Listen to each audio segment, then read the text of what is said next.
దేశంలోని అత్యుత్తమ రాజధానిగా అమరావతి అని మాదిగ కార్పొరేషన్ చైర్మన్ ఉండవల్లి శ్రీదేవి అన్నారు.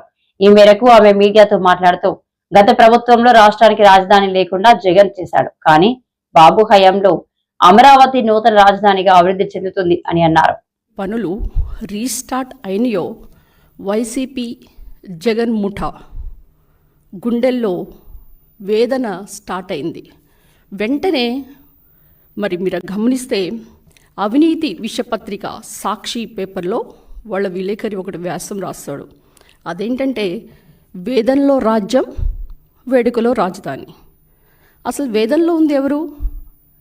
అశేష ప్రజానికం, నాయకులు, ఎన్డీఏ కూటమి ప్రజలందరూ కూడా తరలి వచ్చి పీఎం మోడీ చేతుల మీదుగా మరి అమరావతి పునర్నిర్మాణ ప్రారంభం అయితే మరి ప్రజలందరూ ఎంతో సంతోషంగా ఉంటే, గత ప్రభుత్వంలో మీరు గమనిస్తే కేసులు, ధన ప్రాణ నష్టాలు, ప్రజలు బిక్కుబిక్కుమంటూ బ్రతికిన రోజులు.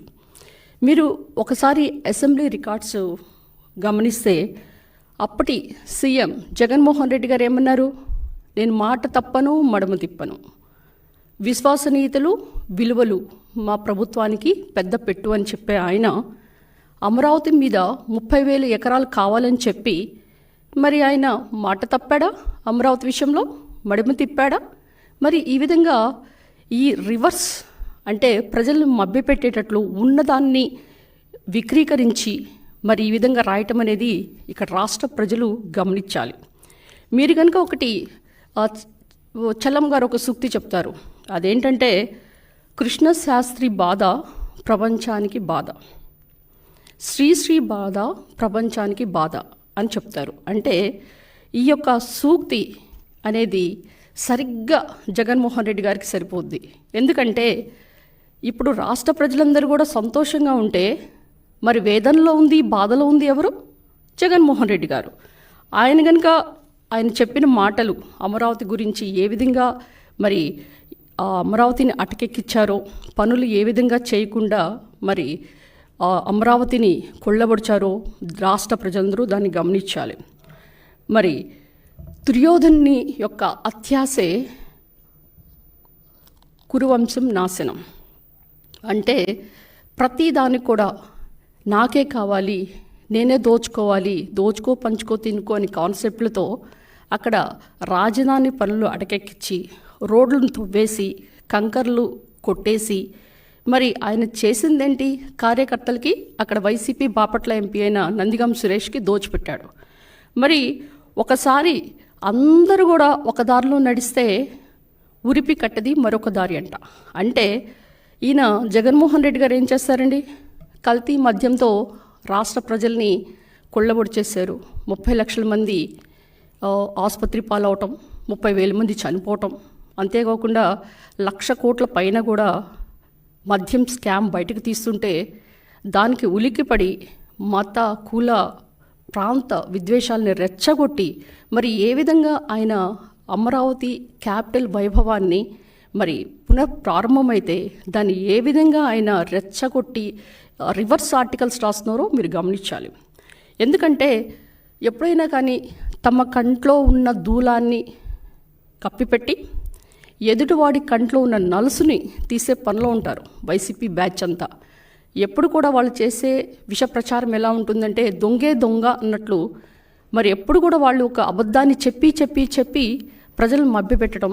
అంతేకాకుండా ఇప్పుడున్న ఎస్టిమేట్స్ని మీరు గమనిస్తే ఎస్టిమేట్స్ పెరిగినాయి చెప్తే వాళ్ళు రిషికొండకి మరి 1 స్క్వేర్ ఫీట్కి ఎంత ఖర్చు పెట్టారమ్మా? 20,000 పైన ఖర్చు పెట్టారు. అంటే స్క్వేర్ ఫీట్కి 20,000 పైన ఖర్చు పెడితే మరి ఇప్పుడున్న అంచనాల ప్రకారం ఆ స్క్వేర్ ఫీట్ విలువ ఇంకా తక్కువ చేసి మరి ఎన్డీఏ ప్రభుత్వం చంద్రబాబు నాయుడు గారు ఈ నిర్మాణాలకి తను ప్రతిష్టగా దాన్ని పునర్నిర్మాణం చేస్తుంటే ఏ విధంగా ఆర్టికల్స్ రాస్తున్నారో మీరు గమనించాలి. ఒకే రాజధాని ఉంటుంది, ఇక్కడ వికేంద్రీకరణ ఉండదు, అంతేకాకుండా రాజధానినే కడతారు, పోలవరమే కడతారు, ఇక్కడ పనులేం కావని చెప్తుంటే దెయ్యాలు వేదాలు వాళ్ళు ఇస్తున్నట్లు ఉన్నాయి. ఎందుకంటే మీరు కనుక గమనిస్తే ఇక్కడ ఆల్మోస్ట్ మనకి రాజధాని పనులు ప్రారంభమైన దగ్గర నుంచి 7 లక్షల కోట్ల పైన మనకి ఆదాయం వచ్చింది. అది కూడా ఎవరికి ఇచ్చారు? వెనుకబడిన ప్రాంతాలైన ఉత్తరాంధ్ర, రాయలసీమకి ఇచ్చారు. మరి గత ప్రభుత్వంలో నేను కూడా అప్పుడు ఎమ్మెల్యేగా ఉన్నా. అప్పుడు కనుక మీరు గమనిస్తే మా సర్పంచులు కానీ మరి మున్సిపాలిటీస్ కానీ అందరూ కూడా గగ్గోలు పెట్టేవాళ్ళు. ఎందుకంటే అక్కడ అమౌంట్స్ పడతాయి ఖాతాలో, ఎందుకంటే 15th ఫైనాన్స్ 16th ఫైనాన్స్ నిధులన్నీ. కానీ అవి చూసేపాటికి అక్కడ డబ్బులు ఉండవు, వెంటనే తీసేస్తారు. అంటే వికేంద్రీకరణ అంటే ఏ విధంగా వస్తుంటుంది అంటే సర్పంచులు కనీసం బ్లీచింగ్ పౌడర్ కూడా కొనలేని పరిస్థితి తీసుకొచ్చిన అధోగతి పాలు చేసి వాళ్ళ మీద గొడ్డలు వేటేసిన జగన్మోహన్ రెడ్డి ఈ విధంగా ఎలా మాట్లాడతారు? ఈరోజు వికేంద్రీకరణ అంటే ఏంటి? 175 నియోజకవర్గాల్లో ఐటీ పార్క్స్ పెట్టడం, మరి స్థానిక సంస్థలకి మున్సిపాలిటీకి నిధులు కేటాయించడం. అంతేకాకుండా మీరు ఒకసారి గమనిస్తే నా ఎస్సీ, నా బీసీ, నా మైనారిటీ అని పాట పాడుతూనే ఉంటారు. ఎప్పుడు కూడా ఎస్సీలకి నేను మేనమామని చెప్తూ ఉంటారు. మీరు ఎస్సీలకి చేసిందేంటి?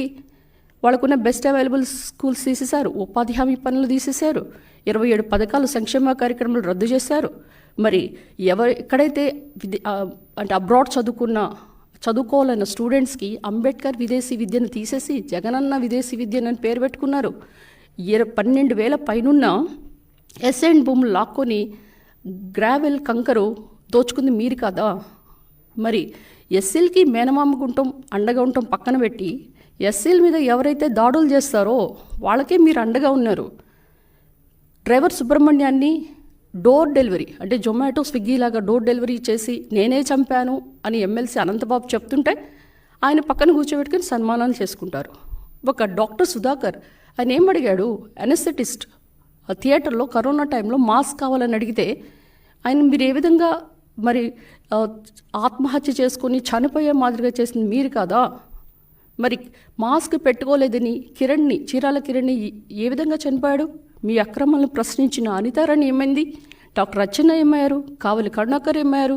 మరి మీ మద్యం ధరలు పెరిగితే ఆ యొక్క మద్యం ధరలు పెంచొద్దు అని అడిగిన ఓం ప్రతాప్ని మీరేం చేశారు? అంటే మీ హయాంలో దళితులకు అండగా